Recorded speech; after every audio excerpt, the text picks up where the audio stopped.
Well, we are concerned that some vision impaired people will be excluded from the NDIS, in particular people over 65 and people who don't have a profound or severe disability.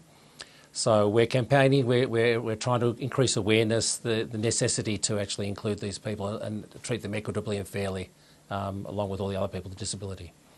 And so you're presenting a petition today with about 19,000 signatures. Yes, it's a bit over 19,000 signatures we have now, and we're going to present that volume of paper and work to Minister Macklin today to demonstrate the community support for our campaign. Do you think people really understand that the NDIS doesn't include all people with all disabilities? I think there is a perception that all people will be included in the NDIS. The problem is I don't think there's enough money to do that. And somewhere they're going to have to establish eligibility criteria that will exclude some people. Our concern is that people with vision impairment and people who are blind will be excluded, and we don't think that's fair or reasonable. And what kind of reception have you received? Because you're not the only group raising these concerns.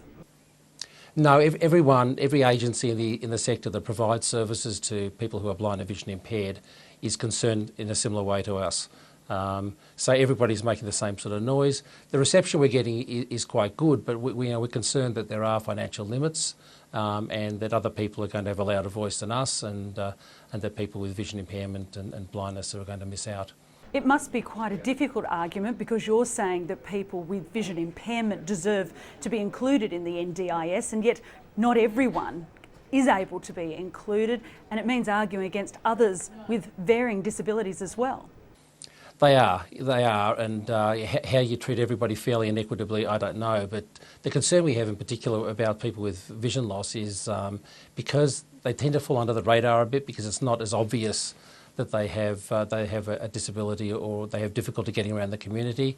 They tend to, once they are trained, they get around with their white cane, they cross roads safely, they catch public transport, they hold down jobs and so on.